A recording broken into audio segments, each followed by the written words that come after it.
ನಟಿ ರನ್ಯಾರಾವ್ ವಿರುದ್ಧ gold smuggling ಪ್ರಕರಣ. ಈ ಪ್ರಕರಣಕ್ಕೆ ಸಂಬಂಧಪಟ್ಟಂತೆ 5 ಸ್ಟಾರ್ ಹೋಟೆಲ್ ಮಾಲೀಕನ ಮೊಮ್ಮಗ ಡಿಆರ್ಐ ವಶಕ್ಕೆ ಪಡೆದುಕೊಳ್ಳಲಾಗಿದೆ. ನಟಿ ರನ್ಯಾರಾವ್ ವಿರುದ್ಧ ಗೋಲ್ಡ್ ಸ್ಮಗ್ಲಿಂಗ್ ಪ್ರಕರಣ. 5 ಸ್ಟಾರ್ ಹೋಟೆಲ್ ಮಾಲೀಕನ ಮೊಮ್ಮಗ ಡಿಆರ್ಐ ವಶಕ್ಕೆ ಪಡೆದುಕೊಳ್ಳಲಾಗಿದೆ.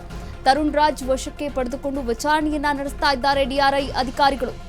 ನಟಿ ರನ್ಯಾರಾವ್ ಸ್ನೇಹಿತನಾಗಿರುವ ತರುಣ್ ರಾಜ್ ನಟಿ ರನ್ಯಾ ಜೊತೆ ನಿರಂತರವಾಗಿ ಸಂಪರ್ಕದಲ್ಲಿದ್ದ ತರುಣ್ ರಾಜ್ ಎನ್ನುವ ಮಾಹಿತಿ ಡಿಆರ್ಐಗೆ ಸಿಕ್ಕಿದೆ. ಹೀಗಾಗಿ ನಟಿ ರನ್ಯಾರವರ ನಿರಂತರ ಸಂಪರ್ಕದಲ್ಲಿದ್ದಂತಹ ಸ್ನೇಹಿತ ತರುಣ್ ರಾಜ್ ಅವರನ್ನ ಈಗಾಗಲೇ ಡಿಆರ್ಐ ಅಧಿಕಾರಿಗಳು ವಶಕ್ಕೆ ಪಡೆದುಕೊಂಡಿದ್ದಾರೆ. ಹಾಗೆ ತನಿಖೆಯನ್ನ ಕೂಡ ಮುಂದುವರೆಸಿದ್ದಾರೆ. 5 ಸ್ಟಾರ್ ಹೋಟೆಲ್ ಮಾಲೀಕನ ಮೊಮ್ಮಗ ಡಿಆರ್ಐ ವಶಕ್ಕೆ ಪಡೆದುಕೊಳ್ಳಲಾಗಿದೆ. ನಟಿ ರನ್ಯಾರಾವ್ ವಿರುದ್ಧದ ಗೋಲ್ಡ್ ಸ್ಮಗ್ಲಿಂಗ್ ಕೇಸ್ನಲ್ಲಿ ಈಗಾಗಲೇ ಟ್ವಿಸ್ಟ್ ಮೇಲೆ ಟ್ವಿಸ್ಟ್ ಸಿಗ್ತಾ ಇರುವಂಥದ್ದು. ರಾಜಕೀಯ ಪ್ರೇರಿತವಾಗಿ ಕೂಡ ನೋಡೋದಾದರೆ ರಾಜಕೀಯದಲ್ಲೂ ಕೂಡ ಸಾಕಷ್ಟು ಛಾಯೆಗಳನ್ನು ಮೂಡಿಸಿದ್ದಾರೆ ಎನ್ನುವಂತಹ ಒಂದು ಆರೋಪ ನಟಿ ರನ್ಯಾರಾವ್ ಅವರ ಮೇಲೆ ಬಂದಿರುವಂಥದ್ದು. ರನ್ಯಾರಾವ್ ಏನು ಕೇಳಿದ್ರೂ ಕೂಡ ಕಣ್ಣೀರಲ್ಲೇ ಉತ್ತರವನ್ನ ನೀಡ್ತಾ ಇದ್ದಾರೆ, ಸಹಕಾರವನ್ನ ನೀಡ್ತಾ ಇಲ್ಲ ತನಿಖೆಗೆ ಎನ್ನುವಂತಹ ಪ್ರಶ್ನೆಗಳು ಕೂಡ ಹಾಗೆ ಆರೋಪಗಳು ಕೂಡ ಕೇಳಿ ಬರ್ತಾ ಇರುವಂಥದ್ದು. ನಟಿ ರನ್ಯಾರಾವ್ ವಿರುದ್ಧ ಗೋಲ್ಡ್ ಸ್ಮಗ್ಲಿಂಗ್ ಪ್ರಕರಣ ಒಂದೇ ಅಲ್ಲ, ಅಕ್ರಮವಾಗಿ ಜಮೀನು ಮಂಜೂರು ಆರೋಪ ಹಾಗೆ ಬ್ಲ್ಯಾಕ್ ಅಂಡ್ ವೈಟ್ ದಂಧೆ ಸೇರಿದಂತೆ ಹಲವಾರು ಶಂಕೆಗಳು ಕೂಡ ವ್ಯಕ್ತಪಡಿಸ್ತಾ ಇರುವಂಥದ್ದು. ಈ ಕುರಿತಂತೆ ಡಿಆರ್ಐ ಅಧಿಕಾರಿಗಳು ಹಾಗೆ ಇಡಿ ಅಧಿಕಾರಿಗಳು ಜಂಟಿ ಕಾರ್ಯಾಚರಣೆಯನ್ನ ಕೂಡ ನಡೆಸ್ತಾ ಇದ್ದಾರೆ.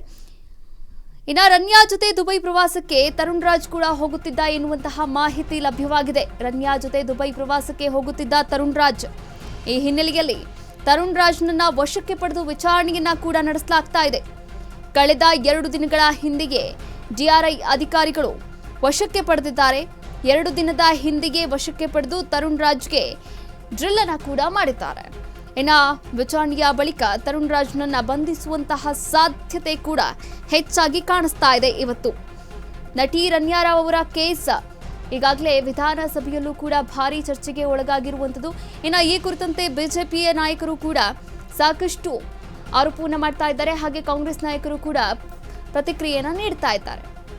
ಒಟ್ಟಾರೆಯಾಗಿ ನೋಡೋದಾದ್ರೆ ರನ್ಯಾ ಜೊತೆ ದುಬೈ ಪ್ರವಾಸಕ್ಕೆ ಹೋಗುತ್ತಿದ್ದಂತಹ ತರುಣ್ ರಾಜ್ ತರುಣ್ ರಾಜ್ನನ್ನ ಈಗಾಗಲೇ ವಶಕ್ಕೆ ಪಡೆಯಲಾಗಿದೆ. ವಶಕ್ಕೆ ಪಡೆದು ಡಿಆರ್ಐ ಅಧಿಕಾರಿಗಳು ವಿಚಾರಣೆಯನ್ನ ಕೂಡ ಮಾಡ್ತಾ ಇದ್ದಾರೆ. ವಿಚಾರಣೆಯ ಬಳಿಕ ತರುಣ್ ರಾಜ್ನನ್ನ ಬಂಧಿಸುವಂತಹ ಸಾಧ್ಯತೆ ಕೂಡ ಇವತ್ತು ಹೆಚ್ಚಾಗಿ ಕಾಣಿಸ್ತಾ ಇದೆ. ಒಟ್ಟಾರೆಯಾಗಿ ನೋಡುವುದಾದ್ರೆ ತರುಣ್ ರಾಜ್ ನಟಿ ರನ್ಯಾರವರ ನಿಕಟ ಸಂಪರ್ಕದಲ್ಲಿದ್ದ ಎನ್ನುವಂತಹ ಮಾಹಿತಿ ಲಭ್ಯವಾದ ಹಿನ್ನೆಲೆಯಲ್ಲೇ ಆ ತರುಣ್ ರಾಜ್ ಯಾರು ಎನ್ನುವಂತಹ ಮಾಹಿತಿಯನ್ನ ಕಲೆ ಹಾಕುವಲ್ಲಿ ಡಿಆರ್ಐ ಅಧಿಕಾರಿಗಳ ತಂಡ ಯಶಸ್ವಿಯಾಗಿದೆ. ಹೋಟೆಲ್ ಮಾಲೀಕನ ಮೊಮ್ಮಗ ಎನ್ನುವಂತಹ ಮಾಹಿತಿ ಕೂಡ ಲಭ್ಯವಾಗಿದೆ.